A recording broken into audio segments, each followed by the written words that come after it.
इस सप्ताह की शुरुआत में असम में रेस्तरां और सामुदायिक समारोह सहित सार्वजनिक जगहों पर बीफ खाने पर पाबंदी लगा दी गई है।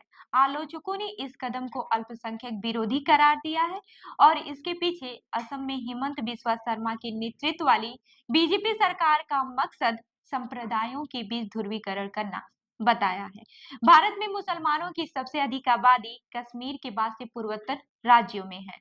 विपक्षी इसे राज्य के अगले विधानसभा चुनाव से भी जोड़कर देख रहा है और जानकार इस कदम को असम की ग्रामीण अर्थव्यवस्था के लिए भी नुकसान वाला कदम बता रहे हैं। आपको बता दें कि सांप्रदायिक बयानबाजी के लिए चर्चा में रहने वाले मुख्यमंत्री हिमंत बिस्वा शर्मा ने 4 दिसंबर को गुवाहाटी में पत्रकारों से कहा कि उनके मंत्रिमंडल ने असम में सार्वजनिक तौर पर बीफ खाने पर पूरी तरह से पाबंदी लगाने का फैसला किया है। उन्होंने कहा कि अब से किसी भी रेस्तरां या फिर होटल में बीफ नहीं परोसा जाएगा। शर्मा ने कहा कि यह फैसला साल 2021 के उस कानून को मजबूत करने के लिए लिया गया है जिसे उनकी सरकार असम में मवेशियों के व्यापार को रेगुलेट करने के लिए लेकर आई थी।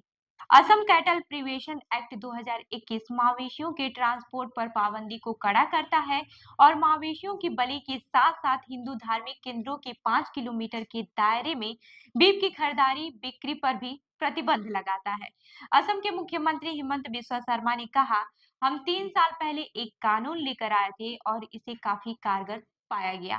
अब हम इसे ज्यादा सख्त बना रहे हैं। असम में होटलों, रेस्तरां और यहाँ तक कि सार्वजनिक समारोह में भी अब बीफ न तो परोसा जा सकेगा और न ही खाया जा सकेगा। वहीं मुस्लिम हितों का प्रतिनिधित्व करने वाले सिविल सोसाइटी संगठनों के साथ साथ असम में विपक्षी दलों ने मुख्यमंत्री की इस घोषणा की आलोचना की है।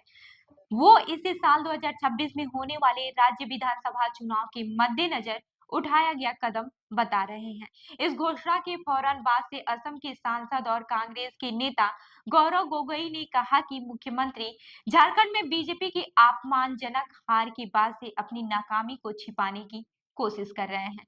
वहीं असम कांग्रेस के अध्यक्ष भूपेन बोरा ने बीबीसी हिंदी से कहा कि इस फैसले का मकसद वित्तीय संकट, महंगाई और बेरोजगारी जैसे वास्तविक मुद्दों से ध्यान हटाना है। हालांकि हिमंत बिस्वा शर्मा ने अपनी प्रेस कॉन्फ्रेंस के दौरान कहा था कि यह कांग्रेस की वजह से ही किया जा रहा है। उन्होंने कहा कि कांग्रेस प्रत्यक्ष या फिर अप्रत्यक्ष रूप से जो भी मांग कर रही थी, वह हम पूरा कर रहे हैं। अगर हम राजनीतिक बयानबाजी को अलग रख दें, तो मुसलमानों की करीब 34% आबादी यानी कि साल 2021 की जनगणना के मुताबिक वाले असम में बीफ खाने पर पूरी तरह से जुड़े कई अहम पहलू हैं। इसे सबसे ज्यादा राज्य का बंगाली मुस्लिम समुदाय महसूस करता है, जो असम में मुस्लिम आबादी का एक महत्वपूर्ण हिस्सा है। उन्हें अक्सर बाहरी या फिर बांग्लादेश से आए अवैध प्रवासी बताया जाता है। इस समुदाय को नियमित तौर पर सरकार के उन कदमों का सामना करना पड़ता है जो उन्हें ध्यान में रखकर उठाया जाता है।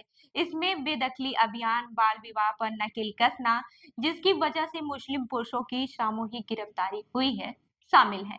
इसके अलावा ऐसे कदमों में राज्य के संचालन में भी चलने वाले मदरसों को ध्वस्त करना, बहुविवाह पर प्रस्तावित प्रतिबंध और लव जिहाद से निपटने के लिए कानून लाने की योजना भी शामिल है। बंगाली मुसलमानों का प्रतिनिधित्व करने वाले छात्र संगठन all Assam minority student union के अध्यक्ष रिजाउल करीम ने प्रतिबंध को अल्पसंख्यक समुदाय को अलग थलग करने और उन्हें निशाना बनाने की एक और घटना बताया है।